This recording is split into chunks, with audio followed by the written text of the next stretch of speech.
Hello friend, computer teacher তরফ থেকে সকলকে জানাই আরও একবার স্বাগতম।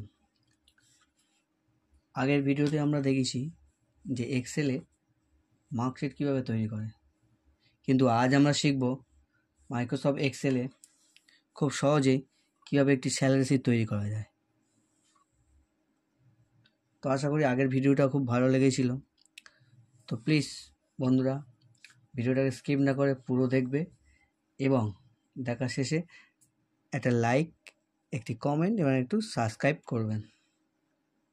তো বেশি দেরি না করে চলো শুরু করা যাক ভিডিওটা। তো বন্ধুরা, দেখতে পাচ্ছ আমি এক্সেলে অলরেডি একটা স্যালারি শিট তৈরি করে রেখেছি।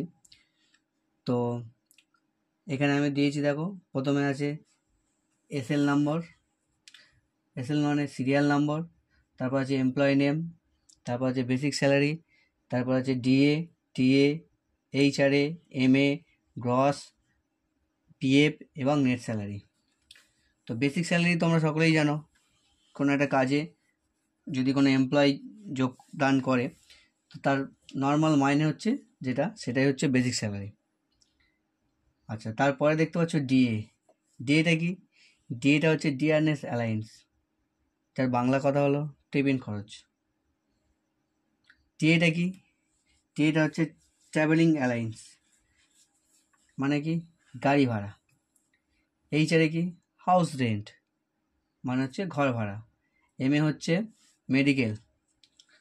গ্রস স্যালারি হচ্ছে basic, DA, TA, HRA, MA এগুলো নিয়ে সে এমপ্লয়িটা মোট কত টাকা পাচ্ছে সেটাই হচ্ছে গ্রস স্যালারি। এবং পিএফটা কি? পিএফটা হচ্ছে প্রভিডেন্ট ফান্ড।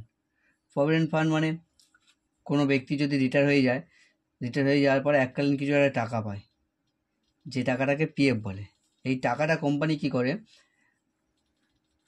এমপ্লয়ির যে স্যালারি তার থেকে প্রতি মাসে কিছু একটা অ্যামাউন্ট কেটে রেখে দেয়। সেই অ্যামাউন্টটা যত বছর ও চাকরি করবে তত বছর ধরে অ্যামাউন্টটা জমা হবে এবং তার উপর কোম্পানি তরফ থেকে সেম অ্যামাউন্ট দেবে এবং শেষে যখন রিটায়ার হয়ে যাবে সুদ সমেত ওটাকে ফেরত দেয়। এটাই হলো পিএফ। তো পিএফটা কোম্পানি কী করে, মেন স্যালারি থেকে কেটে রেখে দেয়। এবং নেট স্যালারি কি? নেট স্যালারি হচ্ছে ওই গ্রস স্যালারি যেটা, তার থেকে পিএফটা যেহেতু কেটে রেখে দেয়, তো পিএফটাকে বাদ দিয়ে যে টাকাটা পাবো সেটা হচ্ছে নেট স্যালারি। তো দেরি না করে শুরু করা যাক। কোম্পানি বলে দিয়েছে যে ডিএ কত পার্সেন্ট না, বেসিক স্যালারি 2% ডিএ দেওয়া হবে। তো আমরা কি করে বের করব ডিএটা? দেখো, প্রথমে কি করব, ডিএ সেলটাকে সিলেক্ট করলাম। তারপর যেহেতু ফর্মুলা শুরু করতে গেলে প্রথমে সমান চিহ্ন দিতে হয়, তো সমান চিহ্ন দিলাম। দেওয়ার পর কি করব, কার 2% না, বেসিক স্যালারি 2%। তাই এখানে বেসিক স্যালারিটা সেলটাকে সিলেক্ট করব, করে ইনটু দিলাম দিয়ে 2 শিফট চেপে পার্সেন্ট দিয়ে এন্টার। তাহলে বেড়ে গেল, কত বেরোলো না, বেসিক স্যালারি 2%, 18,000 টাকা 2% হচ্ছে 360 টাকা। তো এবারে আমরা যেহেতু জানি একটা বের করে নিলে নিচে গিয়ে এখানে ড্র্যাগ অ্যান্ড ড্রপ করে দিলে সবগুলো বেড়ে যাবে, বেড়ে গেল। তো বন্ধুরা, এখন যাব টিএ। টিএ কত পার্সেন্ট?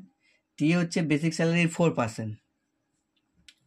তো সেম পদ্ধতি, সমান চিহ্ন, বেসিক স্যালারি সেলটা সিলেক্ট করব, ইনটু দেবো, 4 দিলাম, শিফট চেপে পার্সেন্ট মারলাম, এন্টার। তাহলে বেসিক স্যালারির 4% টিএ বাড়ে গেল। আবার এটাকে আমরা এখান থেকে ড্রাগ করে টেনে দিলে সবার বেড়ে গেল। এবারে কি করব, এবার এইচআরএ। তো এইচআরএ ক্যালকুলেশনটা এমন বলেছে যে বেসিক, ডিএ, টিএ প্রত্যেকে 2%, বেসিকের 2%, ডিএ 2%, টিএ 2%, তিনটে 2% বের হয়ে যোগ হয়ে এখানে এইচআরএতে বসবে। তো তার জন্য কি করতে হবে, প্রথমে সমান চিহ্ন, তারপরে দিলাম 2% ইন্টু, এখানে একটা ব্র্যাকেট ইউজ করব, basic salary cell plus DSL plus TSL. তো টিএসএলটা এখানে দেখাচ্ছে না, সেই জন্য কি করব, আমরা এখান থেকে এটাকে টেনে দাও,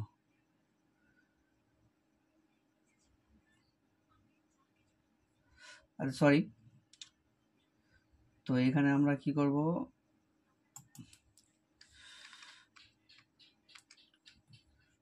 সমান চিহ্ন দিলাম 2% ইন্টু ডিএসএল, এই বেসিক সেল ডিএসএল দিলাম। এবার টিএসএলটা কি, যেহেতু এখানে শো করছে না তার জন্য আমরা কি করব, এখানে দেখে নাও এফ আর হচ্ছে 4, তাহলে টিএসএলটা হচ্ছে F4। এখানে গিয়ে আমরা লিখে দেবো F4 দিয়ে ব্যাকেট ক্লোজ, এন্টার। তো দেখতে পাচ্ছ টি এ বাড়ে গেছে, টি এ কী বাড়ালো, 2% into basic salary cell plus DSL plus TSL যোগ হয়ে বেড়ে গেল এইচআরে। এবার সেম টু সেম এখান থেকে ধরে আমরা ট্র্যাক করে টেনে দিলাম। এবারে কি এম এ বার করতে হবে, এম এ কত পার্সেন্ট না, এম এ বলেছে বেসিক স্যালারি যে যত পাবে তার উপর 6%। তো সেম প্রসেস, সমান চিহ্ন বেসিক স্যালারি সেল ইন্টু 6% দিয়ে এন্টার। তো এখান থেকে এবার আমরা ড্র্যাগ করে এখানে নিচেটা টেনে দিলাম। তো এই গেল এম এ। এবারে আমরা বের করি গস স্যালারি। গস স্যালারি মানে কি, গস স্যালারি মানে basic DA TA HR M A সব কিছু সুযোগ মিলিয়ে সে এমপ্লয়িটা মোট কত পাচ্ছে। তো তাহলে কী করতে হবে, আমাকে সবগুলোকে টোটাল করতে হবে। টোটাল করার ফর্মুলা আগের ভিডিওতে দেখিয়েছিলাম, যে টোটাল করতে গেলে সমান চিহ্ন দেবো, দিয়ে যেখান থেকে টোটালটা স্টার্ট হবে কোথা দিয়ে, বেসিক স্যালারি, তার জন্য কি করবো, এখানে সাম দিয়ে দেবো, সাম ফর্মুলা ইউজ করব। সাম দিয়ে ফার্স্ট ব্র্যাকেট, সাম দিয়ে ফার্স্ট ব্র্যাকেট দিলাম, দেওয়ার পরে স্টার্ট কোথাতে হবে, বেসিক স্যালারি থেকে। তো basic salary sell is to দেবো, ইস টু দিয়ে এখানে লাস্ট সেলটা এম এ দিয়ে দিলাম, ব্র্যাকেট ক্লোজ, এন্টার। তাহলে গস স্যালারি বেড়ে গেলে কত, 20,541 টাকা। এবার কি করবো, আমরা এটাকে ধরে টুক করে এখান থেকে ড্রাগ করে টেনে দেবো, বেড়ে গেল। এবারে কি করবো, পিএফ বের করতে হবে। পিএফ কত, পিএফ কোম্পানি বলেছে যে যার বেসিক স্যালারি তার 9% পিএফ হবে। তো সেম প্রসেস, সমান চিহ্ন বেসিক স্যালারি সেল ইন্টু 9% দিয়ে পার্সেন্ট পড়েনি, পার্সেন্ট দিয়ে এন্টার, ব্যাস পিএফ বেড়ে গেল। তো বাকি থাকলো কি আমাদের নেট স্যালারি। নেট স্যালারি বের করতে গেলে কি করতে হবে, নেট স্যালারি বলেছে যে যে গস স্যালারি থেকে যেহেতু পিএফটা কেটে যায়, গিয়ে সে ব্যক্তিটা হাতে মোট কত টাকা পাচ্ছে। তো তার জন্য কী করতে হবে, আমার বেসিক স্যালারি এটা, এর থেকে এটা আসল স্যালারি, এর থেকে তাহলে আমাকে এই টাকাটা বাদ দিতে হবে, দিলে আমাদের নেট স্যালারি বেড়ে যাবে। তো তার জন্য ফর্মুলা কী করো, সেম সমান চিহ্ন বেসিক স্যালারি সেল মাইনাস এখানে পিএফ সেল দিয়ে এন্টার, ব্যাস বেড়ে গেল। এবার এখান থেকে ধরে ট্র্যাক করতে হবে।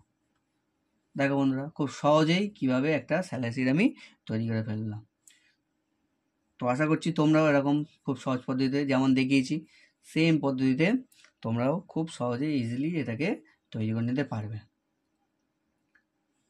তো বন্ধুরা, ভিডিওটা যদি ভালো লেগে থাকে প্লিজ আমাকে সাবস্ক্রাইব করো এবং একটা লাইক ও কমেন্ট করে আমাকে জানাও যে আরও তোমরা এক্সেলের কী কী ভিডিও দেখতে চাও। তাতে কী হবে, আমার সুবিধা হবে যে তোমাদেরকে আমি সেই সব ভিডিওগুলো করে তোমাদের সামনে আনতে পারবো। তো থ্যাংক ইউ।